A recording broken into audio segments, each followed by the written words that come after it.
देश की राजनीति में सवाल पूछना लोकतंत्र की आत्मा है।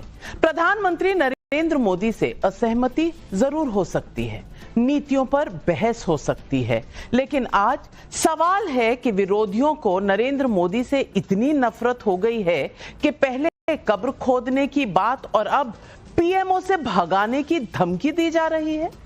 कोई पार्टी या कोई नेता एक दूसरे को लोकतंत्र में हरा दे या उसकी बात करे तो ये समझ में आता है कि भाई लोकतंत्र में हराने की बात तो चलनी चाहिए, क्योंकि सत्ता में आने के लिए हर किसी का जीतना जरूरी है।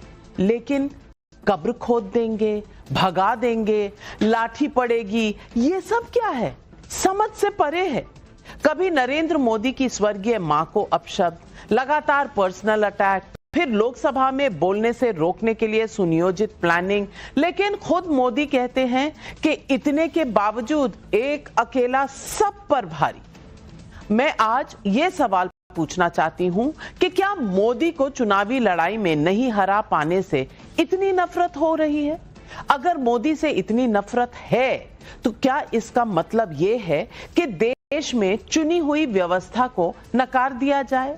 क्या मोदी विरोधी ये मान चुके हैं कि चुनाव जीतने का रास्ता उनके लिए जनता के बीच से नहीं बल्कि संस्थाओं को बदनाम करके, प्रधानमंत्री पर पर्सनल अटैक करके और अराजकता के बीच से ही निकलेगा? क्या मोहब्बत की दुकान वाली बात करने वालों की राजनीति अब सिर्फ नफरत से संचालित हो रही है?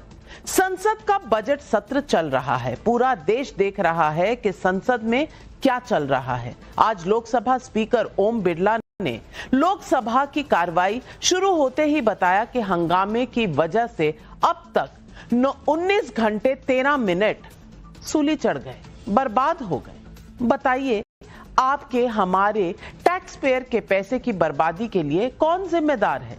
अब कांग्रेस नेता धमकी दे रहे हैं कि लोकसभा तो झांकी है, पीएमओ से भगाना बाकी है। ये किस तरह की भाषा है, कैसी मानसिकता है? दूसरी तरफ कांग्रेस के मुख्यमंत्री रेवंत रेड्डी को आजादी में सिर्फ कांग्रेस और जमीयत उलेमा-ए हिंद का ही योगदान नजर आ रहा है। फिर क्या भगत सिंह, खुदीराम बोस, राजगुरु, वीर सावरकर, सुभाष चंद्र बोस जैसे महान स्वतंत्रता सेनानियों का देश की आजादी में कोई योगदान नहीं है? या कांग्रेस के मुख्यमंत्री इस बात से घबराए हुए हैं कि मुस्लिम वोट की अलग लीडरशिप खड़ी हो रही है, इसलिए मुस्लिम वोट बैंक साधने के लिए कभी आरक्षण और कभी मुसलमान, मतलब कांग्रेस जैसे कट्टर बयान दिए जा रहे हैं?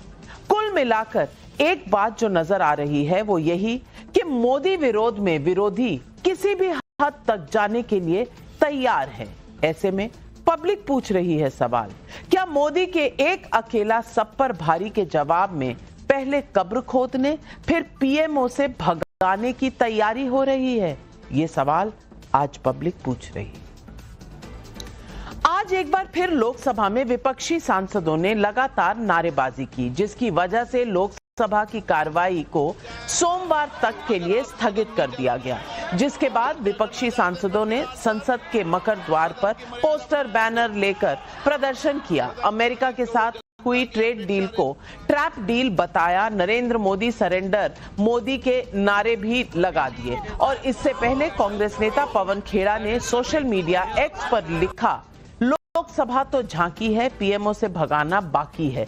विपक्ष के नेता मोदी सरकार पर लगातार हमलावर हैं। सुनिए किसने क्या कहा। जो उचित समझो वही करो। मेरे को 2-2 किलो गालियां देते हैं। अरे 2 किलो गालियां, ये अब ये क्या तोलते, क्या गालियों को तोलते हैं? इतने शब्दों में मेरे को गालियां दिए, बोलो वो कुछ है, 2-2 किलो, 1-1 कुंटल। हमें मालूम है आप चीन से डरते हैं, हमें मालूम है आप एप्स्टीन से डरते हैं, हमें मालूम है आप अमेरिका से डरते हैं, हमें मालूम है आप किसान से डरते हैं, आप नौजवान से डरते हैं, आप किताब से डरते हैं, नरवणे साहब की किताब से डरते हैं, संविधान की किताब से डरते हैं। दरअसल हकीकत यह है कि आप सवाल जवाब से डरते हैं। अगर आप देश की लोकसभा में यानी देश की सबसे सुरक्षित जगह में भी अपने आपको असुरक्षित महसूस कर रहे हैं तो फिर आपको खुद शर्म करनी चाहिए कि आप कैसी सरकार चला रहे हैं। आप महिला सांसद आप पर सूत्र बता रहे हैं कि हमला कर देंगी, और उसके बाद कल आप राज्यसभा में खड़े हुए और जब पूरा विपक्ष मौजूद नहीं था तो खाली कुर्सियों को आप ये भाषण पिलाते रहे कि जो है कांग्रेस कांग्रेस कांग्रेस। कोई धोखा नहीं, ये नौटंकी है। ये देश में कोई मोदी जी को हाथ नहीं लगाएगा। मोदी जी यानी इंदिरा गांधी जी नहीं है, या राजीव गांधी नहीं है, मनमोहन सिंह नहीं है, नरसिंह राव जी नहीं है, या पंडित नेहरू नहीं है। उनको कौन हाथ लगाएगा? लोग उनके तरफ देखते तक नहीं। प्रधानमंत्री को प्रधानमंत्री के कार्यालय से भगाने की बात कैसी भाषा है? क्या ये संवैधानिक मर्यादा की तौहीन नहीं है? हालांकि ये कोई पहला मामला नहीं है जब नरेंद्र मोदी पर ऐसे पर्सनल अटैक हुए हों। नरेंद्र सरेंडर, मोदी तेरी कब्र खुदेगी, डरपोक पीएम, नाली का कीड़ा, चौकीदार चोर, मां की गाली, सांप बिच्छू, पता नहीं क्या क्या कहा गया है। ये लिस्ट दिन प्रतिदिन बढ़ती जा रही है।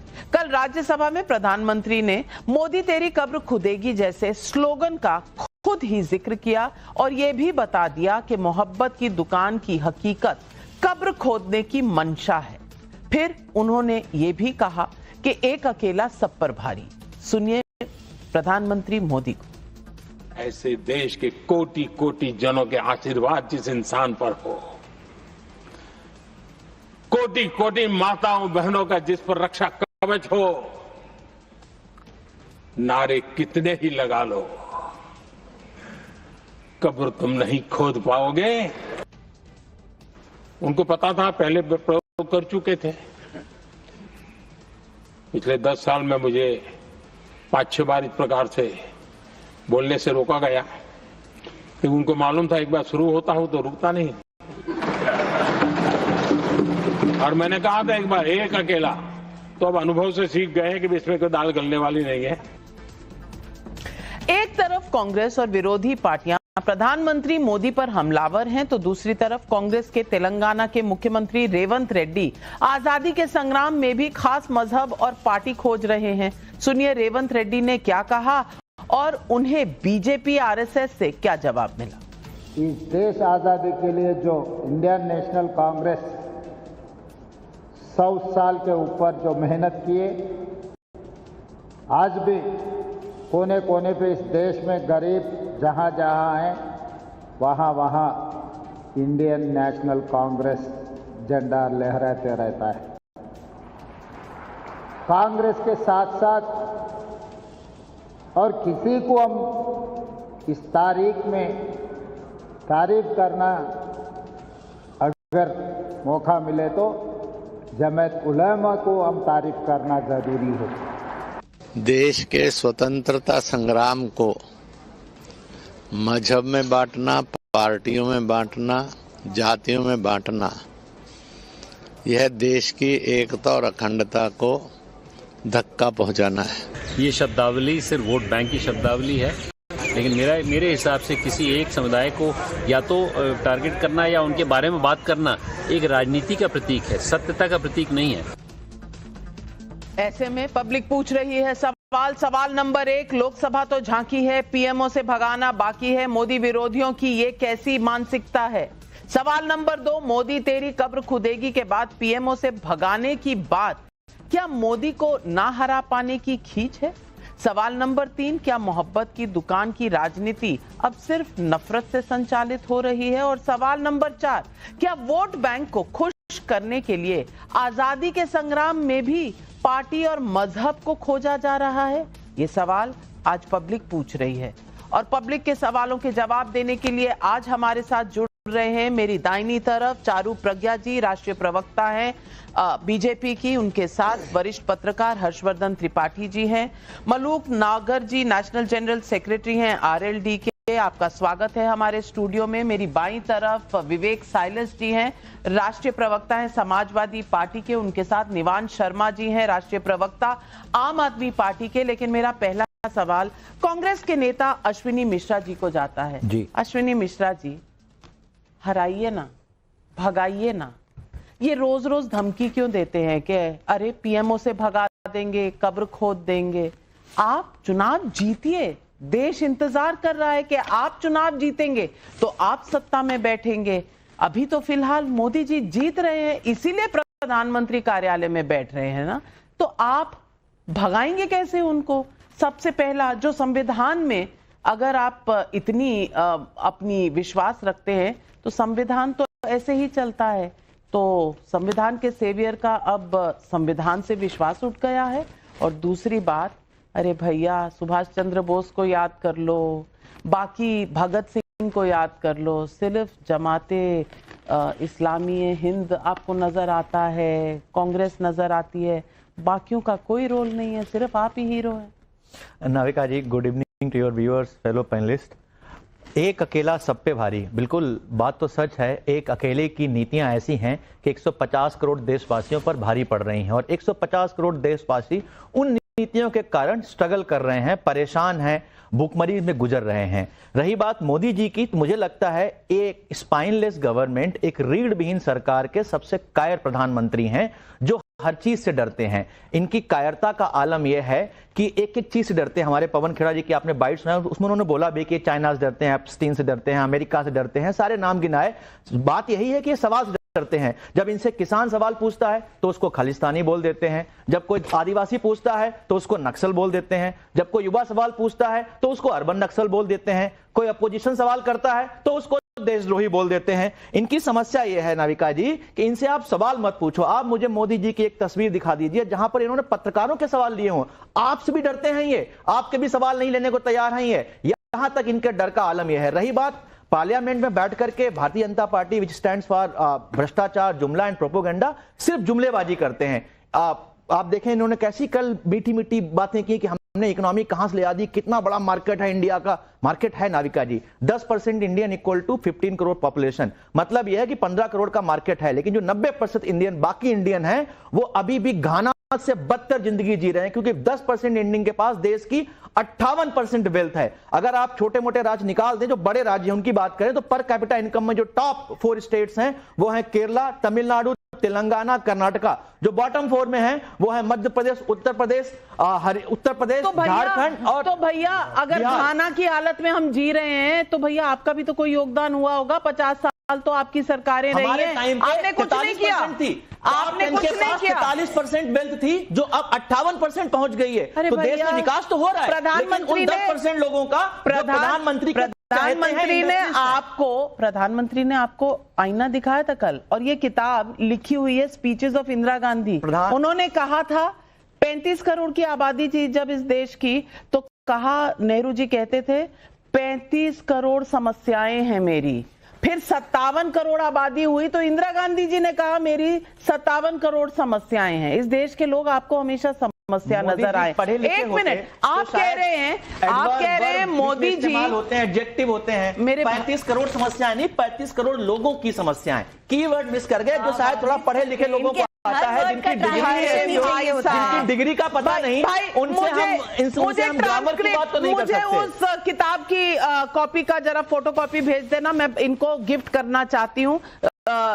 मैं अश्विनी जी आप पढ़ लीजिएगा, उसमें अगर आपको लोगों की समस्याएं का वर्ड नजर आएगा तो मैं यहां आपको प्रणाम करूंगी और आपसे माफी मांगूंगी। लेकिन आपने कहा प्रधानमंत्री मीडिया से डरते हैं, हमसे डरते हैं, हमारे सवालों का जवाब नहीं देते। चलिए, हो सकता है आपकी बात सही हो। मुझे ये बताइए, कांग्रेस पार्टी जब मुझे बॉयकॉट करती है, राहुल गांधी जब मेरे सवालों का जवाब नहीं देते, तो मुझसे इतना क्यों डरते हैं भाई? जवाब देंगे आप सवाल। आप फोर्थ पिलर ऑफ डेमोक्रेसी हैं, आपकी जिम्मेदारी बनती है जनता के सवाल रखा है। आपकी जिम्मेदारी है बॉयकॉट करके रखा हुआ है। डरते क्यों है मेरे सवालों से? मेरे सवालों से राहुल, किससे बहस करूं? दीवार से? राहुल गांधी अपने प्रवक्ता मेरे चैनल पर मेरे साथ नहीं भेजते। राहुल गांधी मेरे सवालों का जवाब ना जब यूपीए सरकार थी तब देते थे, ना अब देते हैं। मैं पूछना चाहती हूँ, किससे डरते हैं? चारू प्रज्ञा जी, ये कहना बड़ा आसान होता है कि डरते हैं, जवाब नहीं देते। जवाब ये खुद भी नहीं देना चाहते, हमारे सामने ये खुद नहीं आते। हम इन्हें क्या बॉयकॉट करेंगे? हमें बॉयकॉट कर देते हैं और कहते हैं हम फोर्थ पिलर ऑफ डेमोक्रेसी है। अरे भाई, आपको डेमोक्रेसी चाहिए कहां? फोर्थ पिलर को आप देख कहां रहे हैं। लेकिन सवाल चारू प्रज्ञा ये है कि क्या कोई किसी को पीएमओ से भगा सकता है? पीएमओ का जो पोजीशन है वो जनता देती है या किसी को खैरात में ऐसे ही मिल जाता है? मैं पूछना चाहती हूं, हरा नहीं सकते तो क्या इनकी जरूरत है ये कहने की कि आपको हटा देंगे वहां से? किस बेसिस पर ये कहते हैं? नाविका जी नमस्ते। देखिए, इस देश में जिस प्रकार की बातें आज कांग्रेस करने पर उतर आई है, उनको याद दिलाना जरूरी है कि ये जो देश है ये जनादेश से चलता है, संविधान से चलता है, और ये जनादेश मोदी जी के साथ है। 150 करोड़ भारतीय लोगों का जो आप नाम ले रहे हैं वो मोदी जी के साथ खड़े, एक बार नहीं, दो बार नहीं, तीसरी बार साथ खड़े। और जिस तरीके से आप जा रहे हैं, आप अगले 30 वर्षों तक भी भूल जाइए कि भारतीय आपके साथ आएंगे। आपके बीच में मैं बोली नहीं अश्विनी जी, आप रुक जाइए। एक यहाँ पर बहुत महत्वपूर्ण बात है, देखिए आप कॉन्ट्रास्ट देखिए नाविका जी, हम कुछ दिनों से संसद में जो चल रहा है बहुत गंभीरता से, बहुत ध्यान से देख रहे हैं। एक तरफ हो रहा है हंगामा, धमकियां दी जा रही है, नफरत की बातें हो रही है, संसद के बाहर आके भी ड्रामे हो रहे हैं, और जब मोदी जी बोले वो शांत तरीके से, स्थिर तरीके से, संविधान के दायरे में रहकर हर एक अपनी बात बोले। नफरत की राजनीति, जो प्यार की दुकान, प्रेम की दुकान, पता नहीं क्या क्या दुकान चलाने वाले लोग हैं, इन्होंने केवल दुकान चलाई। 70 सालों तक इस देश को दुकान की तरह ही चलाया और देश बेच दिया। आज आप गरीबी की बात कर रहे हैं। 10 साल में 25 करोड़ से ज्यादा भारतीय गरीबी रेखा के, एक्सट्रीम पॉवर्टी के ऊपर आई। आपके एफर्ट नहीं थे, आपका बस चलता तो कब्र खोद देते और पूरे के पूरे भारत को उसमें आप दफना देते जैसे आप चल रहे थे। रुकिए, बीच में मत बोलिए। आपके नेताओं को लगता है कि इस देश को आजादी दिलाने में योगदान केवल 2 लोग का था। भाई सोचिए, आपकी ऐसी जो नेता करीब 100 चुनाव हार चुका है, जो तानाशाही से ही चलना जानता है, जिसको सिर्फ राजसी ठाट समझ आते हैं, उसको भगत सिंह, नेताजी सुभाष चंद्र बोस, चंद्रशेखर आजाद हिंद फौज, बाल गंगाधर तिलक, ये सब दिखाई नहीं देंगे। आपकी सोच लिमिटेड है। और एक बात मैं और बोलना चाहूंगी, जिसको आप मजाक बोलते हैं वो इंसल्ट है, जिसको आप पार्लियामेंट के बाहर बैठकर बोलते हैं अरे ये तो हम मजाक कर रहे थे, ये बैंटर था, अभी भी आप ट्रांसलेट करके बता रहे थे, ये मजाक नहीं है। जिस देश का नेतृत्व मोदी जी करते हैं, आप उस देश से नफरत करने लग गए, ये आपकी सच्चाई है। अश्विनी जी, आपके कुछ अलायंस पार्टनर्स को भी कुछ नहीं मानते। चारू जी का एक फैक्ट चेक, आप किसी को मानते? चारू जी ने बोला 25 करोड़ लोगों को, कितने चुनाव आ रहे हैं राहुल गांधी? तो अब आपको लगता है कि यहाँ पर नहीं बोला, इंडिया अच्छा ओके, आगे तो आप थे, रुके क्यों नहीं जब मोदी जी बोलने वाले थे? हंगामा क्यों किया आपने? चारू जी डर के बाद 25 करोड़ लोगों को आपने गरीबी रेखा से बाहर निकाला, जो कि शायद आपकी सरकार का आंकड़ा है। आईएमएफ का आंकड़ा है कि 41 करोड़ लोग गरीबी रेखा से बाहर निकले 2005 से लेकर के 2019 के बीच। कोई इंटरनेशनल ऑर्गेनाइजेशन का डेटा बताइए मुझे जिसने ये बोला हो कि आपकी सरकार ने 25 करोड़ लोगों को बाहर निकाला है। 2005 से 2019 15 साल में 41 करोड़ बाहर निकाले। अरे भैया नहीं, आपको किसी को सत्ता से हटाना है, बिल्कुल मैं कहती हूं कि वाजिब ऑब्जेक्टिव है। विपक्ष है, सत्ता पक्ष को हटाएंगे तभी आप आएंगे, लेकिन इसके लिए ये जो संविधान के बीच में और हमारे लोकतंत्र के बीच में एक प्रावधान है चुनाव कराने का, जीतने का, हारने का, इसी से होगा ना सत्ता परिवर्तन। किसी को पीएमओ से ऐसे ही डंडा मार के भगा देंगे? क्योंकि राहुल गांधी जी ने तो कहा था कि अरे भाई एक दिन ये निकलेगा बाहर तो लोग इसे डंडा से मारेंगे। अब डंडा मारकर पीएमओ से निकालने के क्या सपने देख रहे हैं? क्या इस तरह की धमकियां दे रही हैं? ये लोकतंत्र में किसी को कहना भी शोभा देता है क्या? देखिए, सबसे पहले तो मैं ये कहूंगा कि किसी को भी प्रधानमंत्री पद से हटाना या उस पर बैठाना ये जनता का काम है। जनता अपना जो काम कर रही है वो कर रही है। यानी कि राहुल गांधी गलत है ना? सबसे बड़ी बात राहुल गांधी गलत है, कांग्रेस गलत है? लीजिए ना, नहीं नाविका जी सुन लीजिए ना, भाई मैं काम जनता का ही है, सीधा वो जनता ही काम करेगी। देखिए, अभी चारू जी ने एक बात कही कि भाई 100 चुनाव विपक्ष हार चुका है, लेकिन ये तो लोकसभा में खड़े होके अमित शाह जी ने कहा था, गृह मंत्री, कि हम उतने चुनाव नहीं जीते जितने हम हार चुके हैं। तो हार और जीत देखी जो है लगी रहती है। आज सबसे बड़ा सवाल देश का ये है कि जो ओम बिरला जी ने कहा कि प्रधानमंत्री जी के खिलाफ षड्यंत्र हो रहा था, इसलिए वो नहीं आए लोकसभा में अपने वक्तव्य, अपना भाषण देने के लिए। उसके बाद गिरिराज सिंह ने कहा कि मोदी जी की हत्या का षड्यंत्र था। इससे गंभीर बात आज देश के लिए कुछ नहीं है हो सकती है। अगर आपके पास प्रमाण है तो उसको प्रमाणित करिए, जो लोग इसके पीछे हैं उनके खिलाफ एफआईआर करिए, उनको अरेस्ट करिए, क्योंकि यहां हमारे देश के प्रधानमंत्री जी की बात है, तो ये इसको हल्के में नहीं लिया जा सकता। दूसरी बात यह है कि प्रधानमंत्री जी का कल 97 मिनट का भाषण हुआ राज्यसभा में, बस वही असम, बंगाल, पंजाब, नेहरू, इंदिरा जी, राजीव जी, कांग्रेस को कोसना, इसके सिवा क्या था बता दीजिए।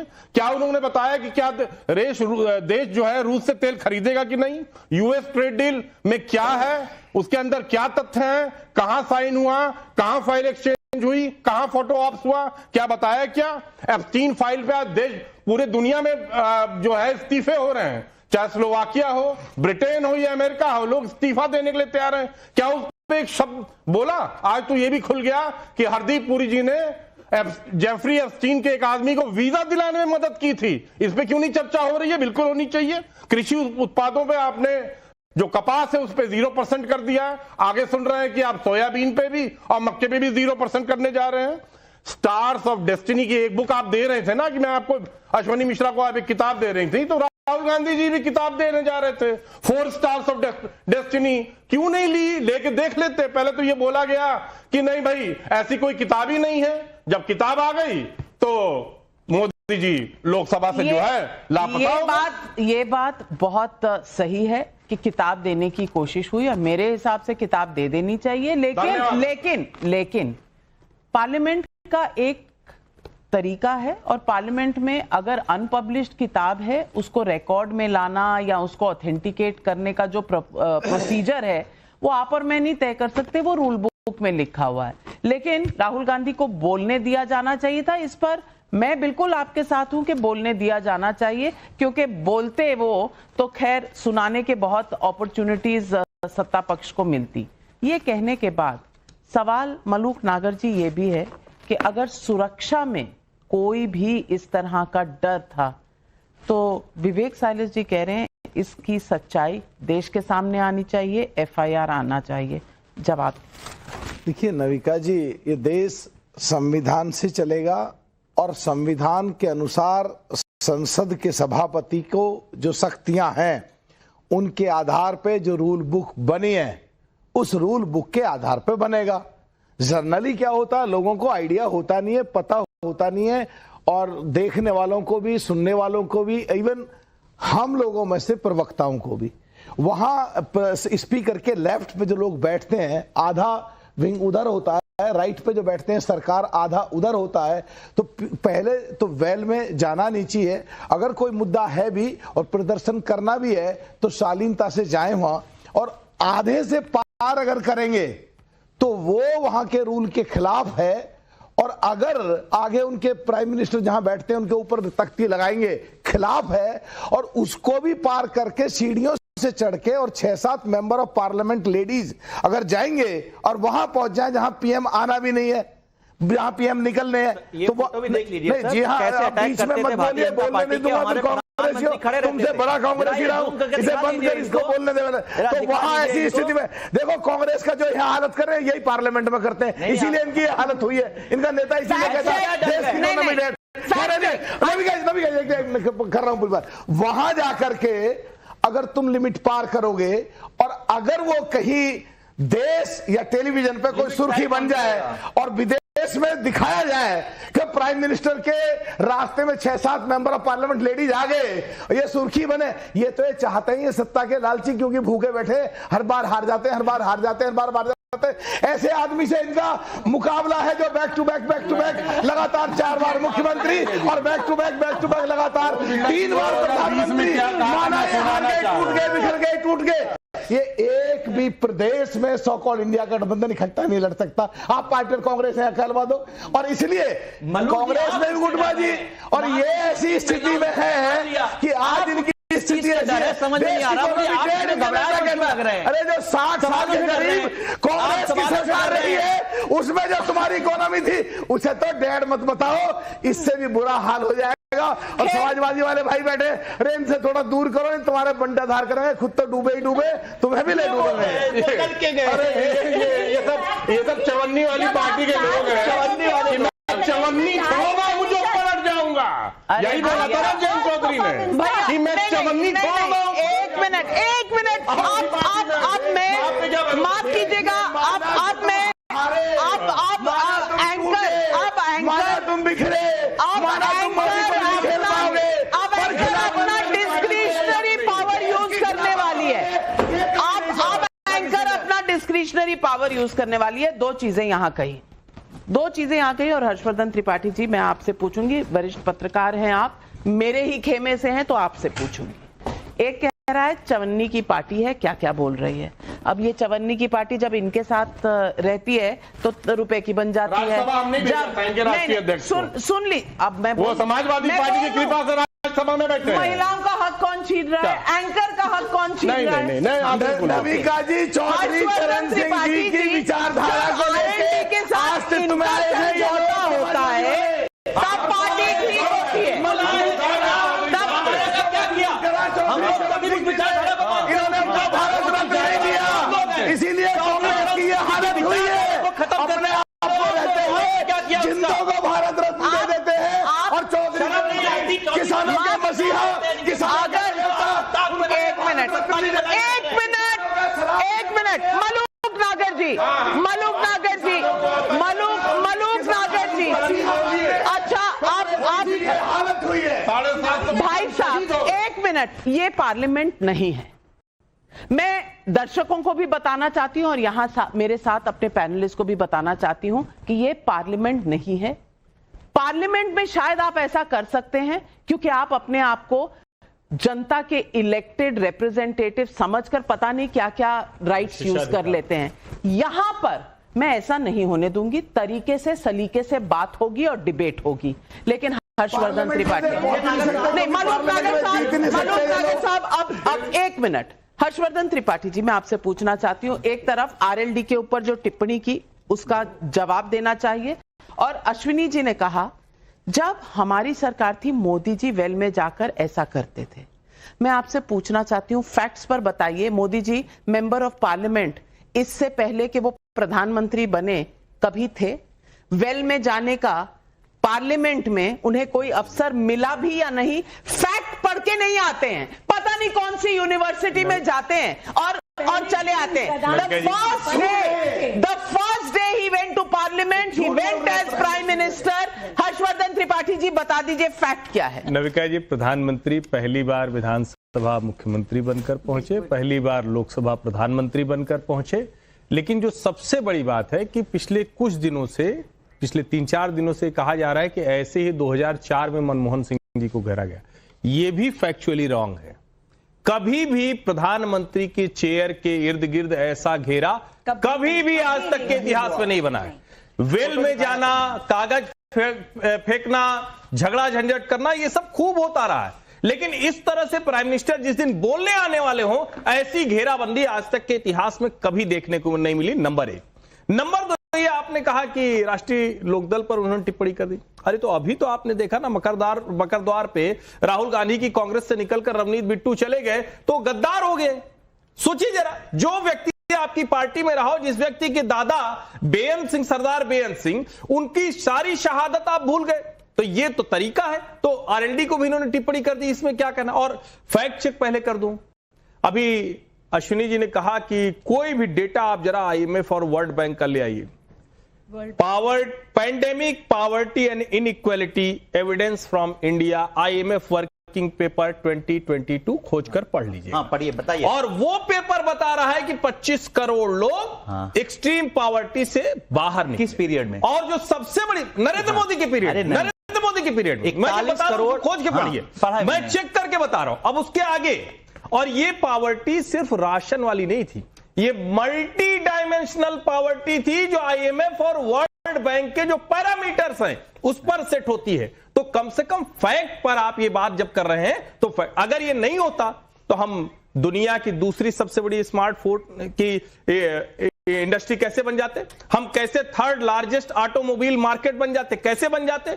हमारी जो ग्रोथ है वो फास्टेस्ट ग्रोइंग इकोनॉमी हम कैसे बन जाते? अभी तो उसके बाद आप कह रहे हैं कि नहीं, 15 करोड़ लोगों का मार्केट है। 15 करोड़ मतलब आधा यूरोप। नहीं, आप बाकी आप गलत बोल रहे हैं। क्या? आप गलत बोल रहे हैं। आप लगता है लंबे समय से आपने घर गांव जाना छोड़ दिया। अश्विनी जी गलत डेटा दे रहे हैं। जिस तरह आपके लिए इस वक्त 100 हार के बाद जीतना मुश्किल ही नहीं नामुमकिन सा लग रहा है, वैसे ही आपको समझाना वहां भी जीत रहे हैं, यहाँ भी जीत निवान शर्मा, मैं आपसे पूछना चाहती हूँ, संसद में लोग आपको चुनकर भेजते हैं इसलिए आप जाते हैं? प्रधानमंत्री के कार्यालय में कौन जाता है? जिसको ज्यादा वोट मिले, जिसकी ज्यादा सीटें आए। यही इसी तरीके से आपकी पंजाब की सरकार बनी है ना, इसी तरीके से आपकी दिल्ली की सरकार बनी थी ना। किसी को ना पसंद हो तो जब तक जनता का विश्वास आप पे है आप वहां बैठेंगे। जब चुनाव में आप नहीं जीतेंगे तो आप नहीं जा सकते। ये पीएमओ से भगाने की जो मंशा है, इसमें संविधान क्या है और संवैधानिक क्या है, मुझे समझा। देखिए नाविका जी, आपने लास्ट में मुझे मौका दिया तो 30 सेकंड थोड़े से एक्स्ट्रा दे देना, मुझे इतना डिजर्व करता हूं। नहीं बिल्कुल, मैं तो दूंगी। और थोड़ी सी लड़ाई अपने विपक्षी दलों से कर लीजिएगा जो बोलने नहीं देते किसी को। नहीं बोलने देना चाहिए, सबसे पहले मुझे बोलने देना चाहिए। लोकतंत्र, नविका जी ये ठीक था। नविका जी, लोकतंत्र की खूबसूरती ये है कि आप जब चुनाव हो रहे हो तो आप गांव में चले जाओ। मलूक साहब यहाँ पर हैं, वो जानते हैं, यूपी में, हरियाणा में, आप गांव में चले जाओ, आप वहां पर एक पीपल के पेड़ के नीचे बैठ जाओ और जो बुजुर्ग बैठे होंगे ना, वो आपको पूरा लोकतंत्र का जो नक्शा है वो आपके सामने रख देंगे। ऐसे ही एक बुजुर्ग के साथ में मैं बैठा था और ऐसा ही टीवी चैनल कोई चल रहा था, तो ऐसे ही मोदी जी का जो है महिमा मंडन हो रहा था वहां पर। तो वो बुजुर्ग ने कहा कि बेटा, इतना महिमा मंडन किसी नेता का लोकतंत्र में नहीं करना चाहिए, नहीं तो वो हवा में आ जाता है। ये बुजुर्ग ने कहा। और दूसरी बात, फिर कैसी बातें आती हैं, फिर ऐसी बातें आती हैं कि एक अकेला सब पे भारी। अरे आप एक अकेला, मैंने रिक्वेस्ट करी। नहीं, मतलब मैं पूछ रहा हूं पंजाब की किस गांव में? अरे आप बोल लेना मेरे को, एक मिनट तो बोलने दो आप। अच्छा नहीं, जगह बता दो। एक अकेला सब पे भारी अगर होता, जगह बता दे। एक अकेला अगर सब पे भारी होता, मैं क्वेश्चंस का समय दूंगी, पहले वो बोल लें, बीच में इंटरप्ट ना करें। एक अकेला सब पे भारी होता तो अमेरिका से हमारे युवाओं को बेड़ियों में डाल के भारत में ना लाया जाता। एक अकेला सब पे भारी होता तो पहलगाम में 200 किलोमीटर अंदर आके मासूमों की हत्या ना होती। एक अकेला सब पे भारी होता तो पठानकोट में 600 किलो आरडीएक्स से हमारे जवान ना मरते, आईएसआई से जांच ना कराई जाती। एक अकेला सब पे भारी होता तो बांग्लादेश में हिंदू ना मारे जाते। एक अकेला सब पे भारी होता तो लाल किले पे ब्लास्ट ना होता। एक अकेला सब पे भारी होता तो हमारा देश बहुत अलग होता जैसा आज है। और आपको एनडीए की जरूरत ना पड़ती, आपको टीडीपी की जरूरत ना पड़ती, आपको जेडीयू की जरूरत ना पड़ती, आपको तो भी आप कभी कांग्रेस की जरूरत ना पड़ती लोकसभा चुनाव में लड़ने के लिए। आपको भी कभी कांग्रेस की जरूरत ना पड़ती लोकसभा चुनाव में लड़ने के लिए, अगर आप में इतनी शक्ति होती कि आप अकेले लड़ लेते। कभी हाँ कभी ना, कभी हाँ कभी ना। लेकिन सुनाना दूसरों को है। चारू मैं सिर्फ एक लाइन निवान जी ने ही बता दिया, यही तो हम लोग भी कह रहे हैं। तो आम आदमी पार्टी के चंद्रबाबू नायडू और नीतीश कुमार की जरूरत, लोकतंत्र यही है भाई साहब। नेताओं लोकतंत्र यही है कि केजरीवाल जब तक सत्ता में थे आज आउट हो गए। अब निवान जी आपने सवाल पूछे तो जवाब भी तो सुन लीजिए ना। इनकमिंग बैन नहीं हो सकता ना, खाली आउटगोइंग चलेगा और इनकमिंग एक एक करके। एक अच्छा इलेक्शन पेज हम तब से सुन रहे हैं, जनता ने सुन लिया, जनता ने जवाब दे दिया। एक तो इनकी पार्टी का नाम आप है, अब आप कहने टाइम इनसे लड़ना भी तो मुश्किल है। आप कहिए। देखिए, thank you so much Navika ji, I really appreciate. और एक अकेला अगर सब पे भारी होता तो आम आदमी पार्टी के नेताओं पे पर्सनल अटैक ना किए जाते पार्लियामेंट में। आपने प्रधानमंत्री जी की स्पीच सुनी, क्या बोला उन्होंने संजय सिंह जी के लिए? क्या एक प्रधानमंत्री के पद पे बैठे हुए व्यक्ति को ऐसा बोलना शोभा देता है किसी सांसद के लिए?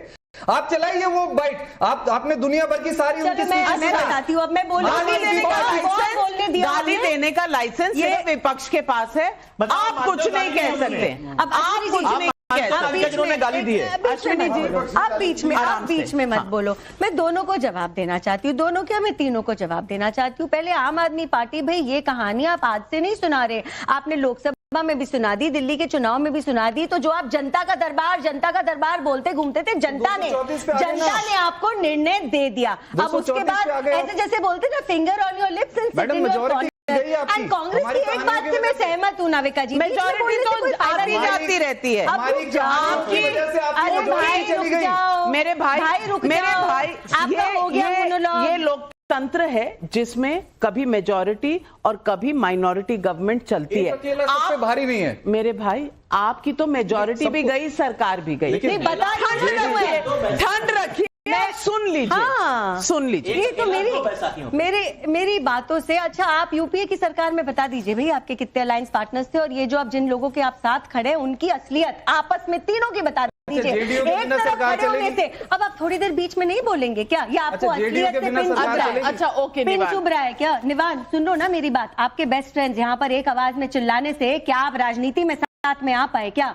अब देखो, मैं अश्विनी जी की बस एक ही बात से सहमत हूँ, राहुल गांधी जी डरते नहीं है। ये नैरेटिव इन्होंने इतना चला रखा है, ठंड से नहीं डरते भाई, स्वेटर नहीं पहनते, वो टी शर्ट में घूमते हैं, राहुल गांधी को छोड़ो, से नहीं डरते। आप ये बताओ, टीडीपी के बिना सरकार चला सकते हैं? अब आप बीच में बोल रहे हैं। अपनी असलियत जिस तरीके से वो लगातार इस दुनिया के सामने, देश के सामने जाहिर करते जा रहे हैं, मुझे अब समस्या ये नहीं है कि राहुल गांधी कांग्रेस के नेता है, मुझे समस्या ये है कि वो हमारे लीडर ऑफ ऑपोजिशन है। और जब वो देश के बाहर जाते हैं और जिस तरीके की अनाप शनाप बातें करते हैं, आपको उदाहरण देती हूँ, अमेरिका गए थे, वहां कह रहे थे कि हमारे देश में ना सिख सुरक्षित नहीं है, उनको पगड़ी पहनना है, कड़ा पहनना है, समस्या हो जाती है। कल फिर पलट गए।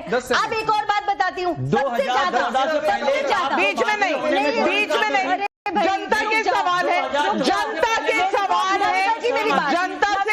एक मिनट देखिए, आप इनकी हिपोक्रेसी देखिए। सर्जिकल स्ट्राइक्स पे सवाल किसने उठाया? इन्होंने। सेना के हमारे सैनिक पिट रहे, किसने कहा? इन्होंने। ऑपरेशन सिंदूर के बाद देश के नैरेटिव के खिलाफ पाकिस्तान के नैरेटिव को किसने उठाया?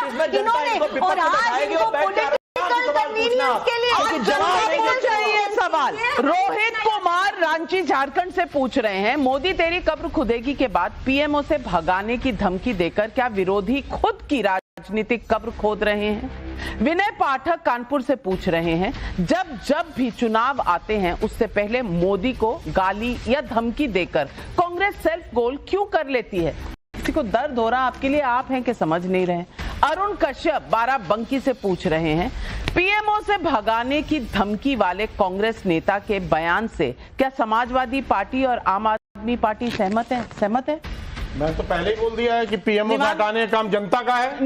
निवान शर्मा, जनता हटाएगी, जनता बिल्कुल हटाएगी। लेकिन पीएमओ से भगा देंगे और ये झांकी है। जनता भगाएगी नविका जी, जनता भगाएगी। कांग्रेस के और कोई नहीं भगा सकता। पर कांग्रेस जिस तरह से कह रही है वैसे तो नहीं भगाया जा सकता। कांग्रेस का तो पता नहीं, लेकिन जनता भगाएगी। कांग्रेस के सिवा और कांग्रेस नीता सक्सेना नोएडा से पूछ रही है सवाल, रेवंत रेड्डी के लिए देश की आजादी में योगदान कांग्रेस और जमीयत का है, तो क्या कांग्रेस मानती है कि भगत सिंह, सुखदेव, राजगुरु का कोई योगदान नहीं था? ये सवाल जनता पूछ रही है।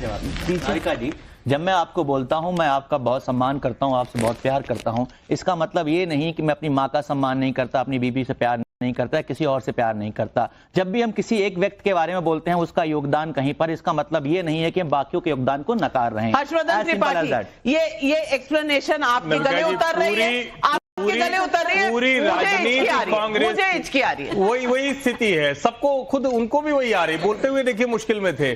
पूरी राजनीति कांग्रेस की इसी में पड़ गई कि नेहरू गांधी परिवार के अलावा कुछ नहीं किया, हमने स्वतंत्रता के अलावा कोई देश के हर हिस्से के स्वतंत्रता सेनानियों को रोज अपमानित करती है कांग्रेस पार्टी, वही रेवंत रेड्डी कर रहे हैं, उसमें कोई नया काम नहीं कर रहे हैं। बिल्कुल, और हमने एक सर्वे किया, एक अकेला सब पर भारी, क्या मोदी को ना हरा पाने की खींच में विरोधी पीएमओ से भगाने की धमकी दे रहे हैं? 21,000 लोगों ने इसका जवाब दिया। हाँ कहने वाले 84% लोग, नहीं कहने वाले 11%, कह नहीं सकते 5%। 84% लोग मानते हैं अरे भैया भगाएगी तो जनता ही, फिलहाल किसको भगा रही है वो आप सब देख रहे हैं। लोकतंत्र इसी का नाम है, और वो कहा जाता है ना, हमको मालूम तो है हकीकत जन्नत की, लेकिन दिल को बहलाने के लिए गालिब ये भी ख्याल अच्छा है कि मोदी जी डर गए, भाग गए। अब विरोधी कब तक ये ख्याल लेकर घूमते रहेंगे पता नहीं। For more of such videos, do like, share and subscribe to ET Now Swadesh.